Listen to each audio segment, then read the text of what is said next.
Namo Arihantanam, Namo Siddhanam, Namo Ayaryanam, Namo Vajjayanam, Namo Loe Sauvasahunam.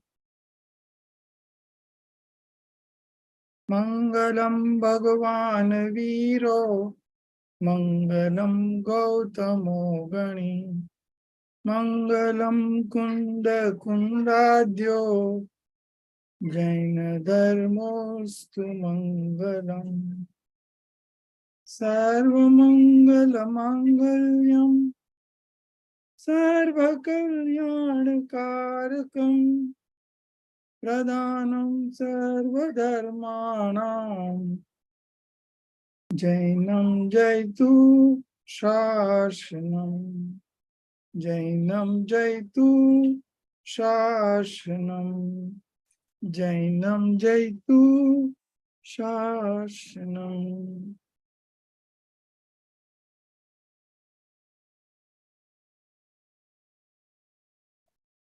So yesterday we completed the Seed Pujan, and today we will start with the second lesson, worship, method and benefit. But if you see the Hindi version, it is Puja dash Vidhi. So Puja Vidhi is one, or Phal and benefit. So Puja Vidhi is a process. So process of worship, process of worship and benefit. So it is not worship, method and benefit. So this is the main difference. Now in this chapter, there is a conversation between a father and son. Raju is the son and Subodh is his father. We'll just, it's a very small chapter, so we will just read it through.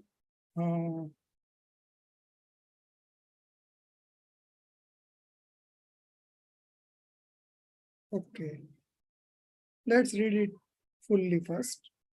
So, Subhaji, can you read?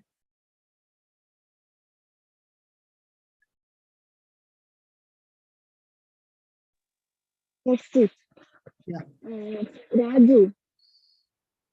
Father, people were reciting in the temple. Lord, we have reaped the benefit of your worship. What is this worship ritual?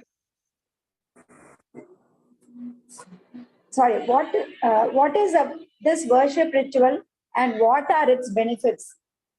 Subodh, remembering the attributes of our most adored Lord, scriptures and monks is worship ritual. Who is this adored God? The aim of the soul is to annihilate wrong faith, attachments, and aversions, and to attain omniscience and supreme bliss. Whosoever attains that state is the supreme soul, that is God. Possessed of the four eternal achievements, the Arahants and the Siddhas are the God adored by all. Raju, I have followed the conception of God. How are scriptures and monks worthy of our worship? Subodh, scriptures are worthy of our homage because they are the voice of the true God and they preach the gospel of real happiness. After annihilation of wrong faith, attachments, and aversions, Digambar spiritual monks following the path of complete renunciation are also worthy of our worship. Raju, our teachers, parents, etc. are also called gurus. Should we worship them also? Subodh. From conventional point of view, they should also be respected according to their status, but they cannot be regarded as worthy of our worship in our pursuit of complete liberation, since they are not without attachments and aversions. Only the omniscient gods, scriptures that preach the gospel of complete detachment, and the Digambar Jain saints are worthy of a worship ritual with 8 offerings. Raju, agree that we should worship the 3. Please let us know what benefits arise out of the worship. Subodh, persons having religious understanding do not worship these with desires for worldly gain or achievements. They have innate feelings of reverence towards them. Those who are on the path of liberation naturally have feelings of adoration towards those who have attained liberation, just as the one who is after wealth pays his respect to the wealthy. Raju, so do we not get worldly joys out of worship of the Lord? Subodh, conscious devotees do not desire worldly joys, but since their feelings of homage are meritorious, they attract merit karmic matter and on fusion thereof get pleasures of this worldly existence also. But such people do not regard these as of any importance. The real benefits of such worship is to keep away from passion and pleasures of senses. Raju, how is the ritual arranged? Subodh, worship ritual is accomplished in daylight after taking bath and putting on clean clothes. The god should be worshipped standing before the image respectively and with concentration, offering pure substances without any life element in them. Raju, what do you mean by pure substance?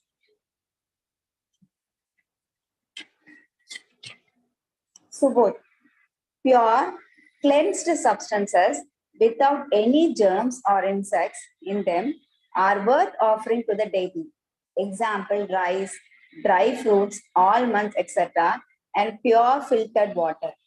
Raju, can we not worship our God without these offerings? Subodh, why not?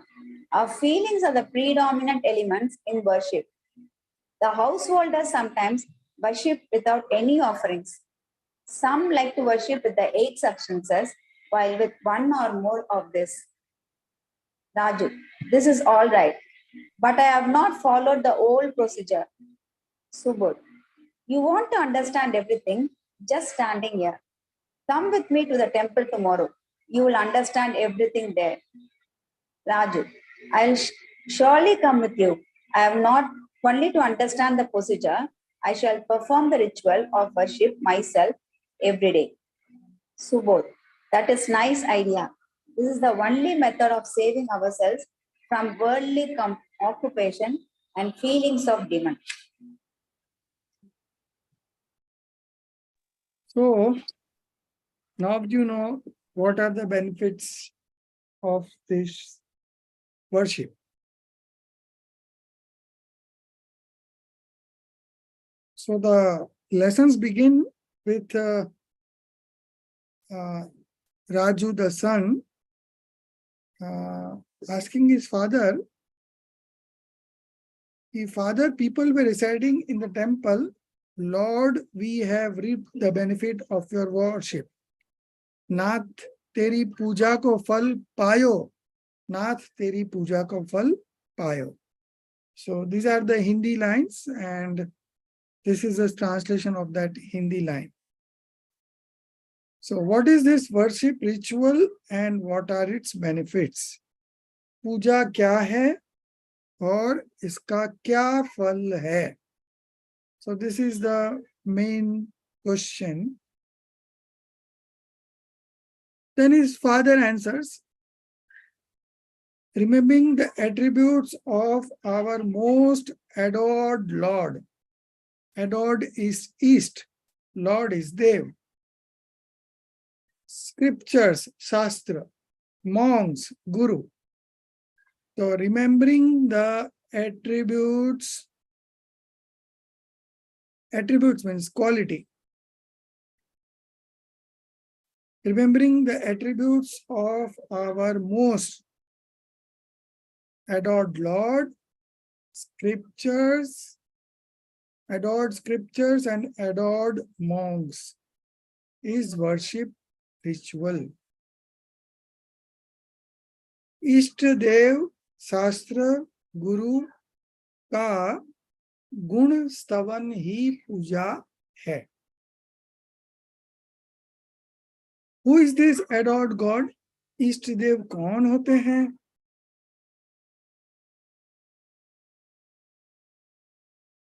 मिथ्यात्व, राग, द्वेष आदि का अभाव करके पूर्ण ज्ञानी और सुखी होना ही इष्ट है.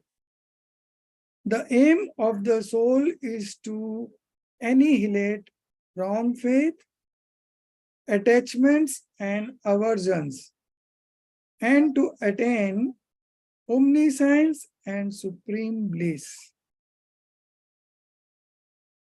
So, who is this adored God? So first, they are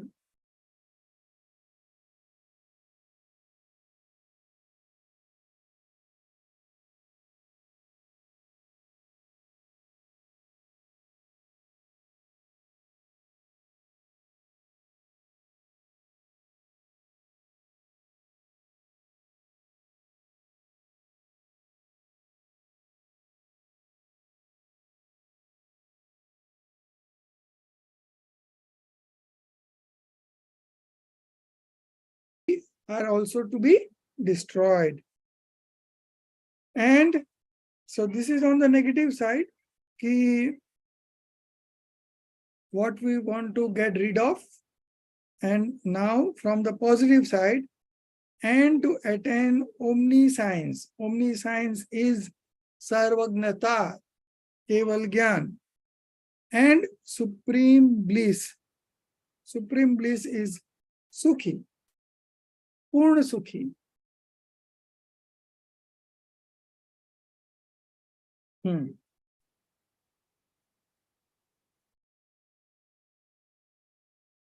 Whosoever attains that state is the sole supreme God. So the one who has attained this state, he is the supreme soul or the supreme God, possessed of the four eternal achievements. So the Arhants and the Siddhas are the gods adored by all. Here adored means Param Pujya.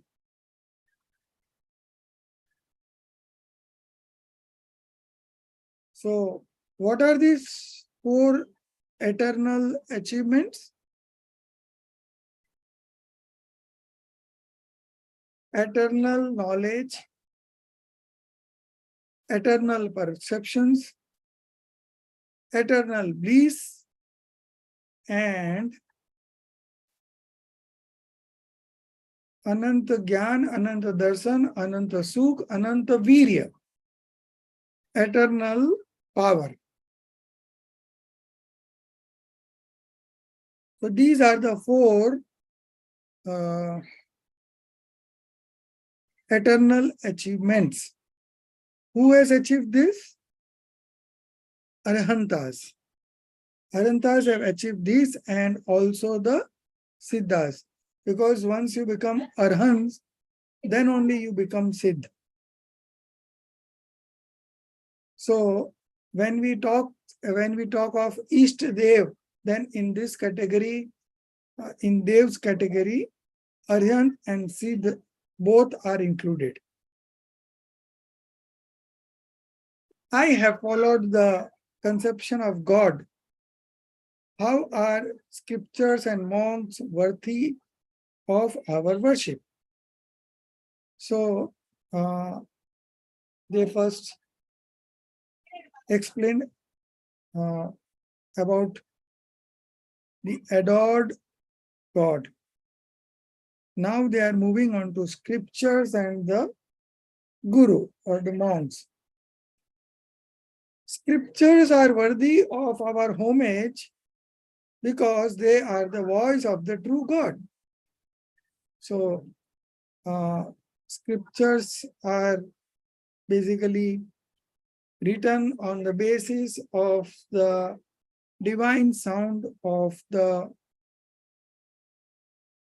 Tirthankar. Scriptures are worthy of our homage because they are the voice of the true God and they preach the gospel of real happiness. सच्चे सुख का मार्गदर्शन होने से पूज्य है. They preach the gospel of real happiness. After annihilation of wrong faith, attachments and aversions.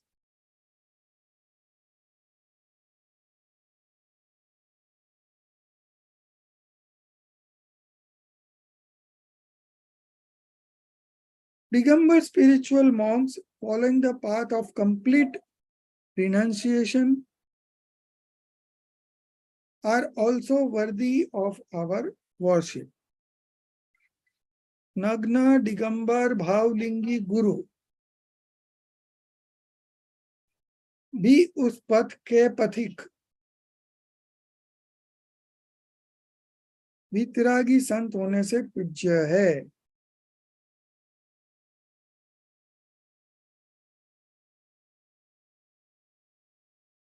Our teachers, parents, etc. are also called gurus. Should we worship them also?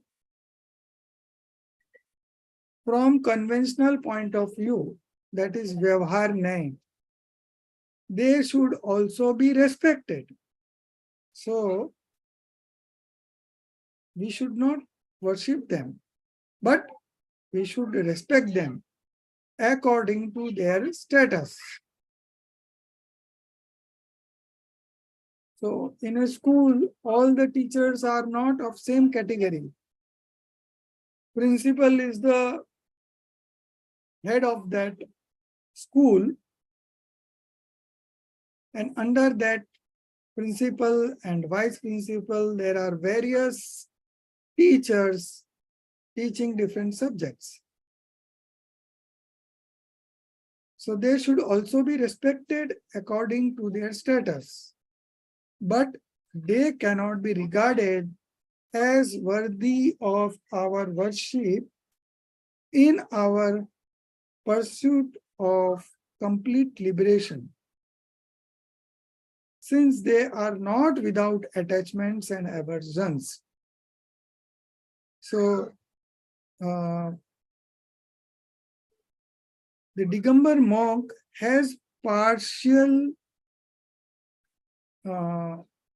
they have renounced partial attachments and aversions. But this teachers and parents, they are not worth worshipping, just like we worship our guru, monk.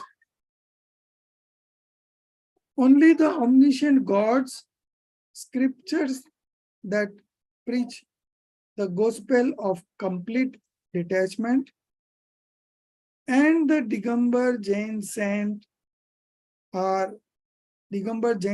are worthy of our worship ritual with 8 offerings. 8 offerings is 8 substances.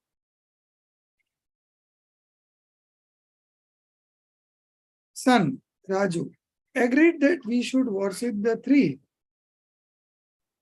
3 means through God, through scriptures and the true monk.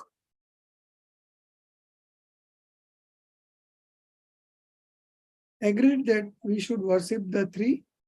Please let us know what benefits arise out of the worship. Persons having religious understanding do not worship these with desires for worldly gains or achievement. So one should worship, but not with the desire for worldly gains or achievements. Okay. I will donate you 1 lakh rupees if you make a deal for me where I will be benefiting 10 lakhs. So this is not the way that you should worship the true gods and the true scriptures and the true monks. Persons having religious understanding. So those who have religious understanding, they do not worship these with desire for worldly gains or achievements. So the persons who have a religious understanding, they know that worldly gains is not my purpose. My purpose is to experience eternal happiness. So they don't worship these with desires for worldly gains or achievements. They have innate feelings. Innate feelings is inborn feeling of reverence towards them, of respect towards them. Those who are on the path of liberation naturally have feelings of adoration towards those who have attained liberation, just as one who is after wealth pays his respects to the wealthy. Just like a cricketer, a budding cricketer wants to become a cricketer, follows great cricketers like Tendulkar and all. And similarly, those who want to attain liberation, they respect this true gods, true scriptures, and true monks. So do we not get worldly joys out of worship of the Lord? Subodh, conscious devotees do not desire worldly joys. Conscious devotees means the devotees who are enlightened or who understands these fundamentals.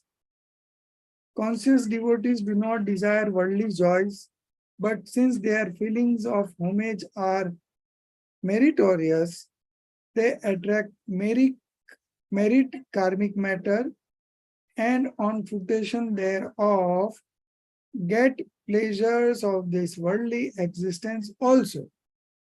But such people do not regard these as of any importance.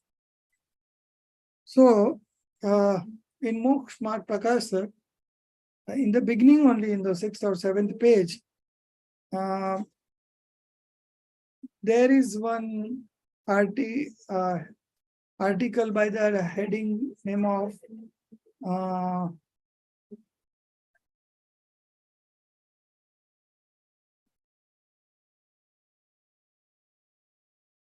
Arihant आदिक से प्रयोजन की सिद्धि. So in their particular article, they have clearly mentioned that worldly comfort, worldly pleasures are always available who is a true seeker. So you don't have to seek worldly pleasures from the God. If you have an inclination or the intent to manifest passionlessness, then along with that passionlessness, these worldly comforts do come. But If you worship with the intention of getting worldly comforts, then you even don't bound auspicious karma also. You bound only inauspicious karma. So if you are uh,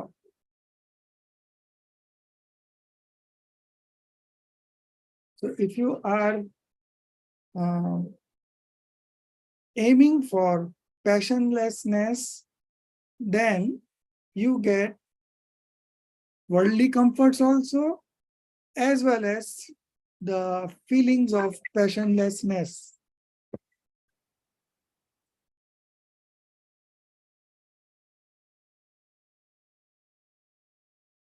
But if you are seeking worldly comforts from this true God, true scriptures, and true Guru, then you are going to bound inauspicious karma, and you will not get even worldly comforts also.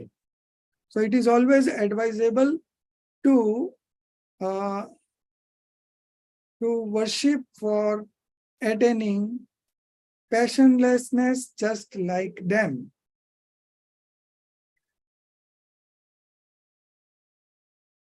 Those who are on the path of liberation naturally have feelings of adoration towards those who have attained liberation, just as the one who is after wealth pays his respect to the wealthy.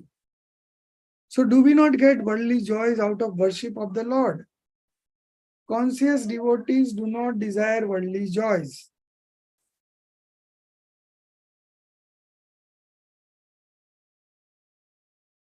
Conscious devotees means Jnani Bhakt, enlightened soul.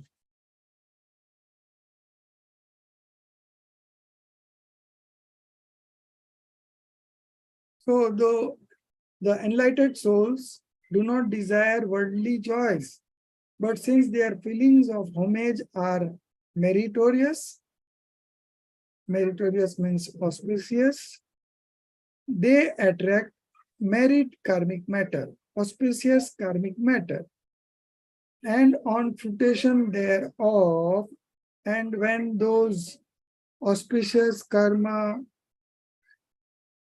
uh,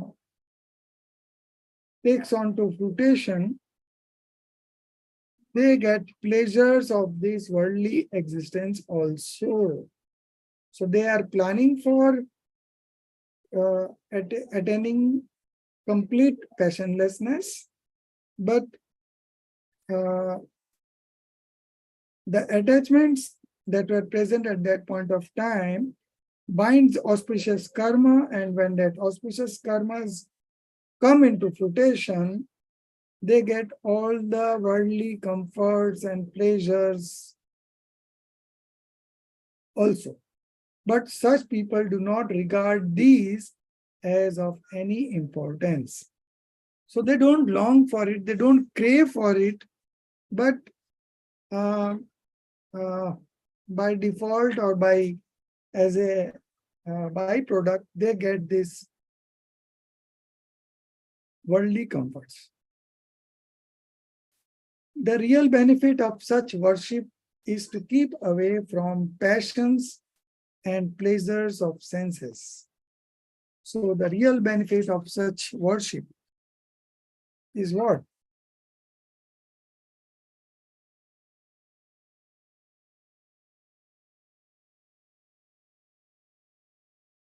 So the real benefit of such worship is to keep away from passions. So the main purpose of worshipping is that so long you are into worshipping, you are keeping away from passions and sensory pleasures.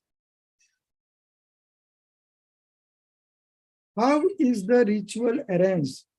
What is the process of worship? Worship ritual is accomplished in daylight. Daylight, of course, din mein, after taking bath and putting on clean clothes.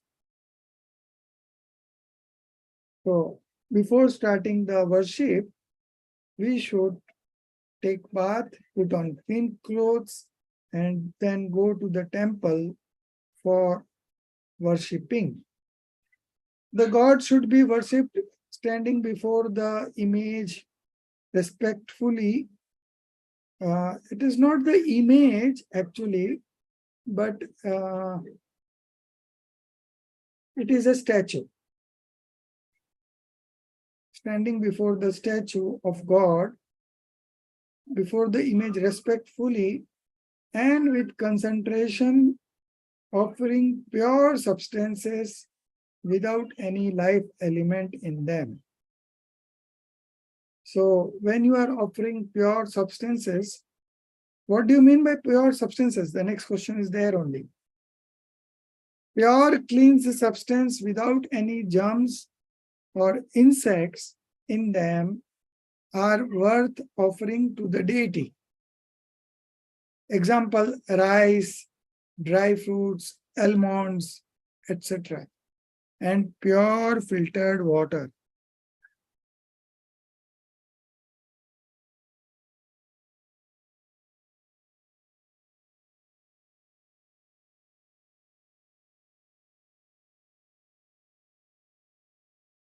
Can we not worship our God without these offerings? So there are in all 8 substances. I'll let you know. In fact, in the last pujan only, we studied about these 8 substances. So what are these 8 substances? So first is water, then sandalwood, then rice, then flour, then sweets, then lamp, then incense, and then the fruits. So these are the 8 substances.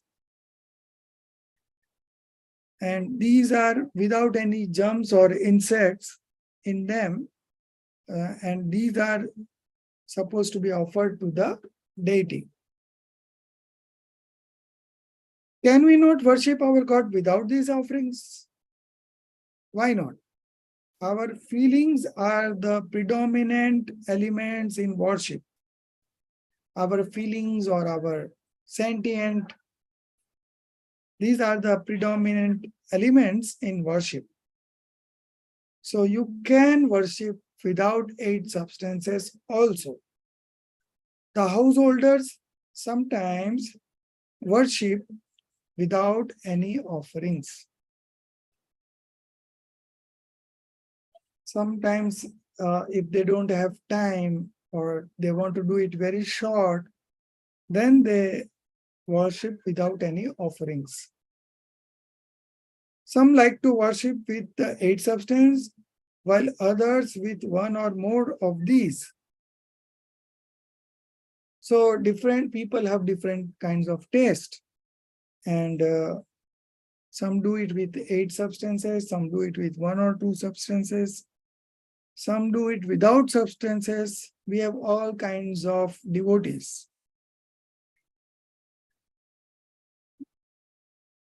Raju, this is all right, but I have not followed the whole procedure. You want to understand everything just standing here? Come with me to the temple tomorrow. You will understand everything there. So the father is motivating the son to come to the temple.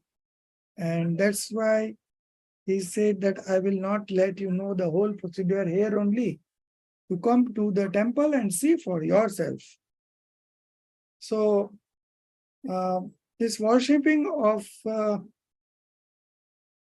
the God is the first and foremost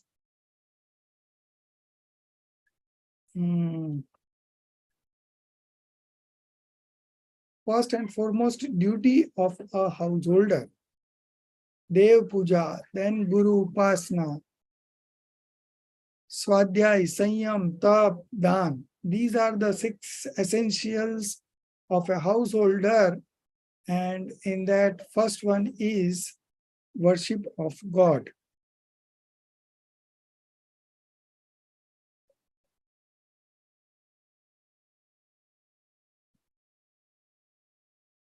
Son, I will surely come with you. I have not only to understand the procedure, I shall perform the ritual of worship myself every day. So just the son is getting motivated and he's committing to do puja, ritual of worship every day. So this shows his simplicity, that whatever is good for in the path of liberation is all that I want to follow. And that's why he's ready to perform this ritual of worship every day. Subodh, that is a nice idea. This is the only method of saving ourselves from worldly occupations and feelings of demand. So a householder has so many concerns, and he is busy throughout the day into so many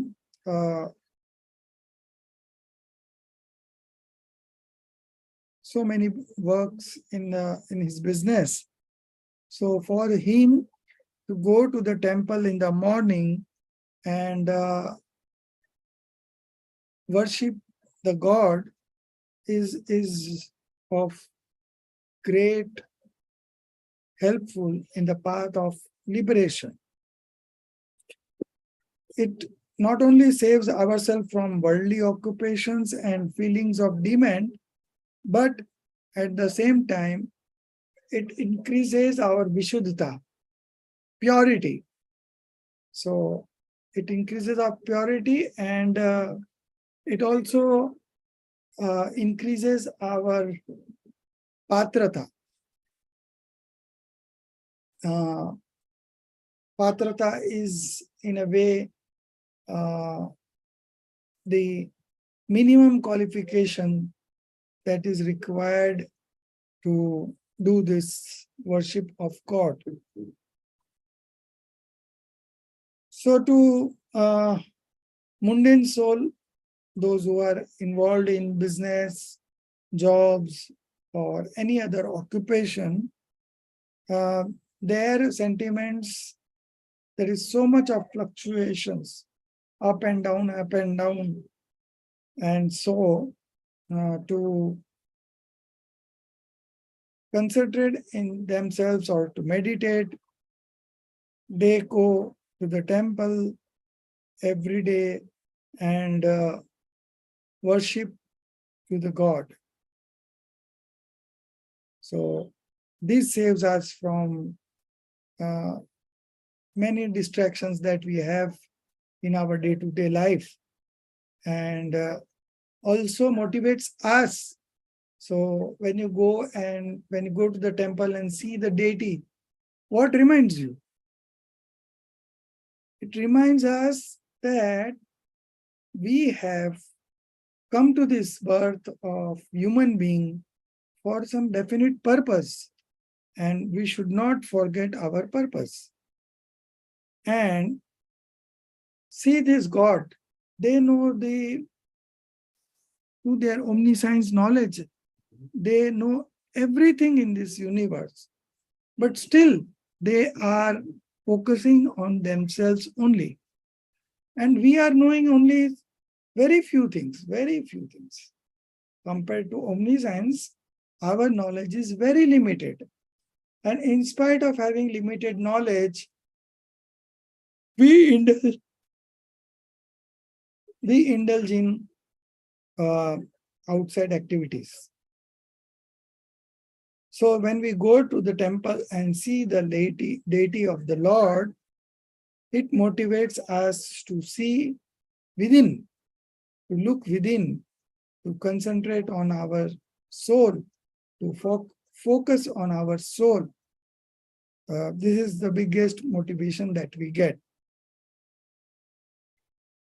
And that is why early morning, the first thing that that a householder should do is go to the temple and worship the god.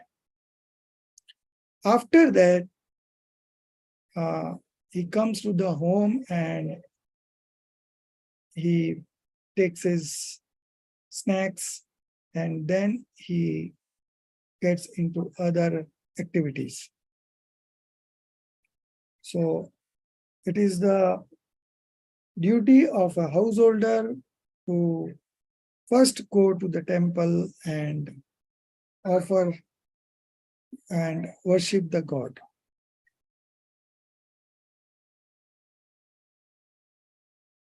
So now you know how you have to do this worship with the help of 8 substances, and even without 8 substance also, if you wish, you can do the how puja.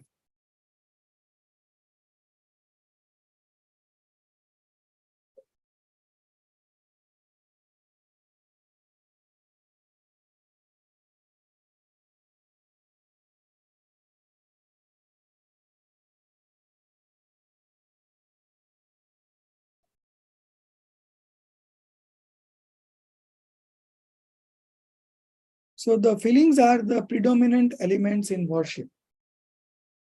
So because of that, the householder sometimes worship without any offerings also. The other reason for worshipping with 8 substance is that you have to take different substances at different times. So you remain involved in that puja, and your consciousness is not diverted or focused in any outside material or thing.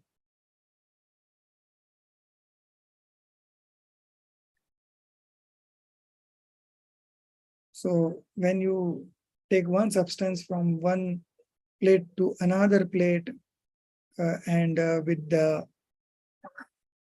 prayers that are offered along with that, it opens up a scope for practicing discriminative knowledge. And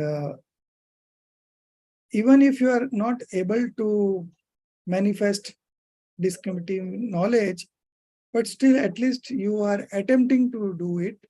So for a householder, it is always good to offer, to worship these gods early in the morning. And your sentiments become pure, and you are in a better position to execute discriminative knowledge in a systematic manner and a specified manner, and you are able to concentrate more in yourself with the help of this descriptive knowledge. So worshipping God is of utmost benefit to us, and every individual, male individual, should always go and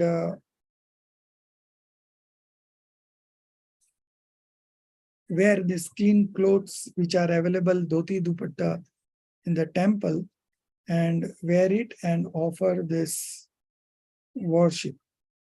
You can do also Abhishek also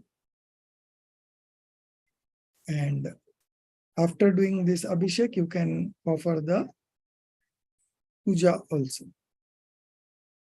Sir, can I interrupt? Yeah.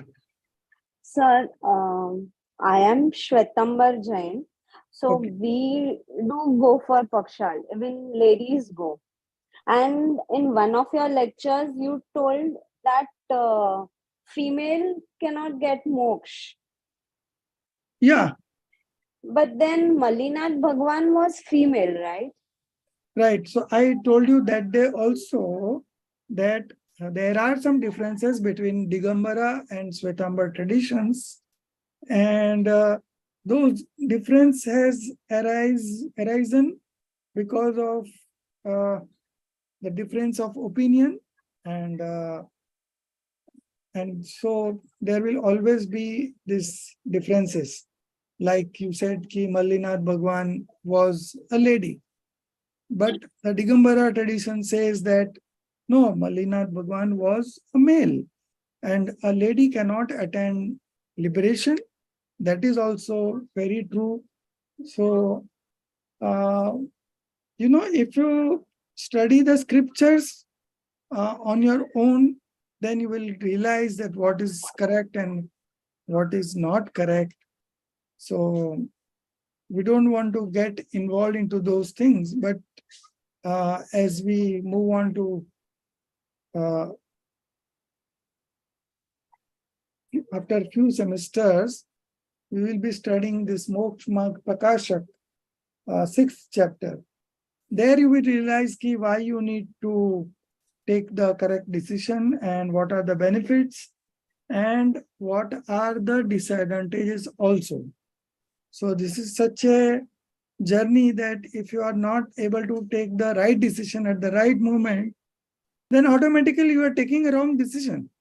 And if you are taking a wrong decision, then definitely your mundane existence is going to increase only. So here we are to get into the path of liberation and get liberated. And on the contrary, we are increasing our mundane existence just by not following the true gods, true scriptures, and true monks. So it is very important, and you will understand it in a better way when we study Moksha Marg Prakasha. All these Okay, sir. will stop once you read Moksha Marg Prakashak. There is a 1/5 chapter which is exclusively dedicated to this. Jainism versus all other religion, and in Jainism also the Svetambar Math and Stanakvasi Math and the Taran Panth and all these are different from the Shuddh Terapanthi Amnaye that we are following. So Okay. this is of very important topic, and it is good that you have a query. You have a quest for this kind of discussion, and you want to know the truth. So it is always good. So with little bit of research, you will able to take a decision, and once you take a decision, then all these queries will automatically stop. Okay, sir. Any other questions? See, what we wear is not important, but what we are right now and what we are looking at in the future is of importance, because the past is past, past is gone. Present is here and future is going to come. So if you improve your present, your future will automatically get improved. So it is our responsibility to understand it properly and take the correct decisions. And with correct decisions only, you can get ahead in the path of liberation, and you actually will get liberated very shortly. So this is something that we are fortunate to have access to this true gods, true literature, and the true monks. Everyone does not have access to this.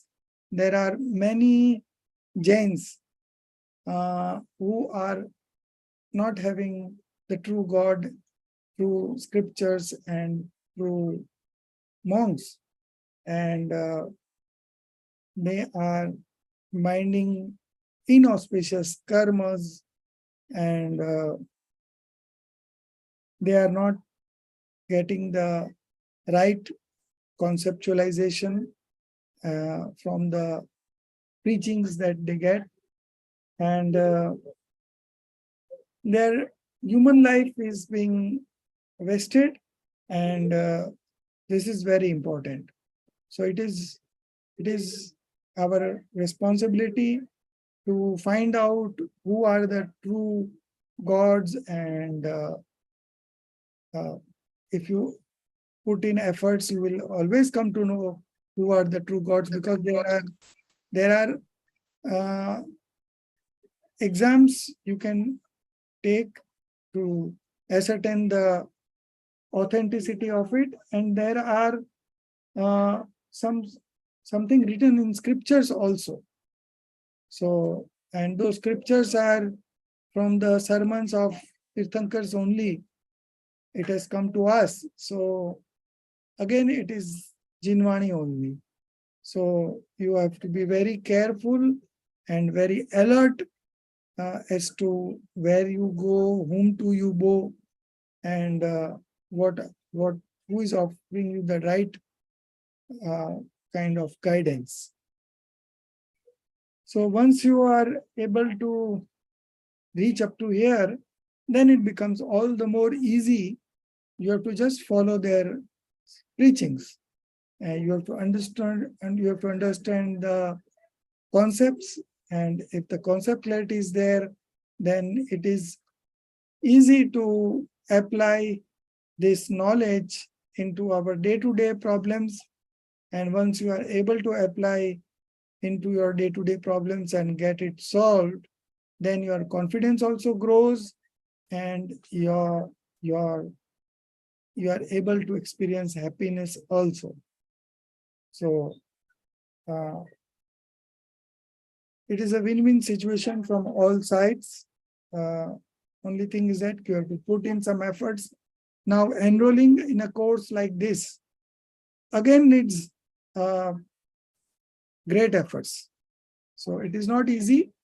And even if you want to join such a kind of course, people are not getting it.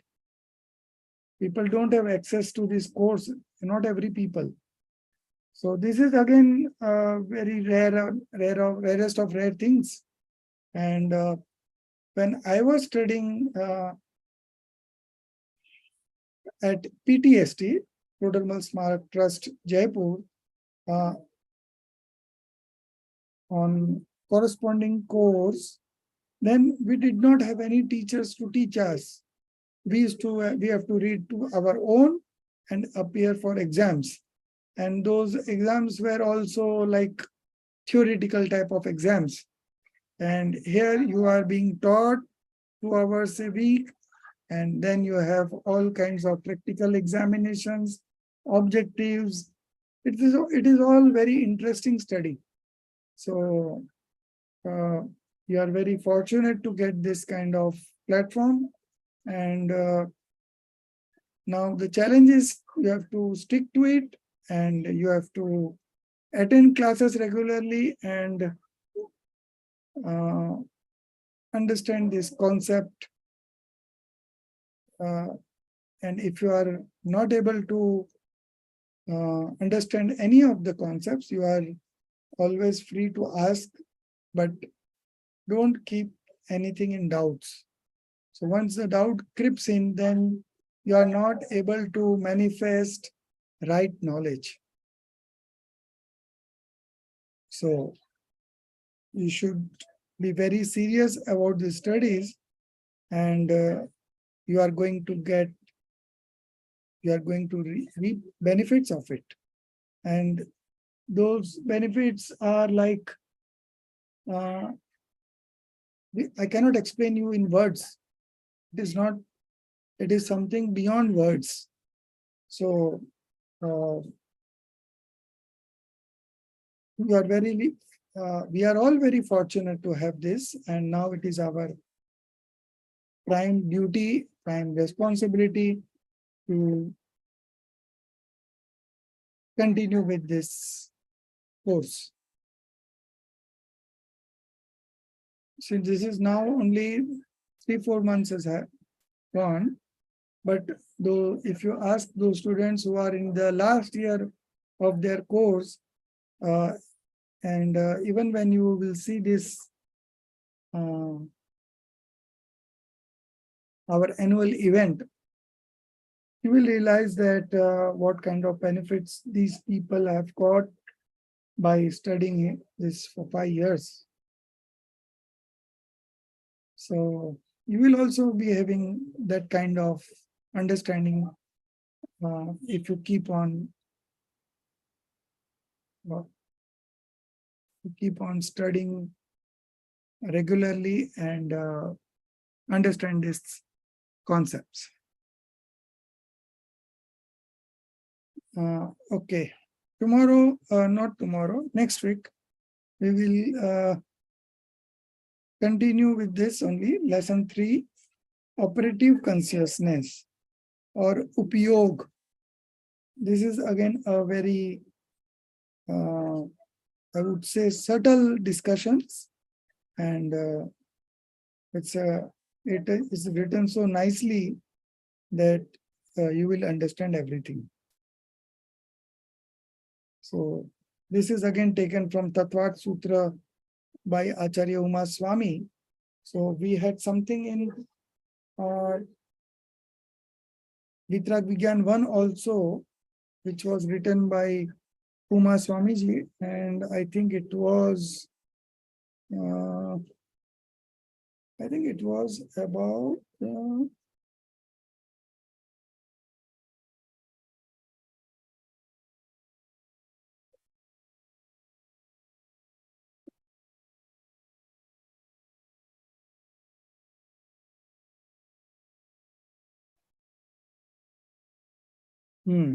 it was Teen Lok. Teen Lok was also from Tattvat Sutra. So we had there Vitrag Vigyan part 2, chapter number 5.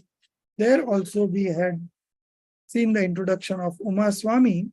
So you can just have a look there. I may not take it because the Upyog chapter is a long one. So I will straightway start teaching, but you should read once and come.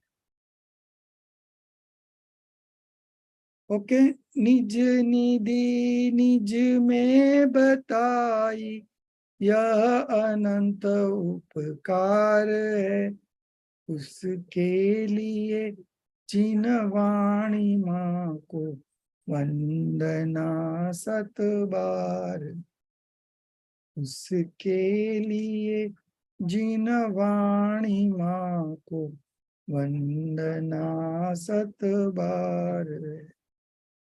9 बार नौकार मंत्र गिनेंगे। जय जिनेन्द्र।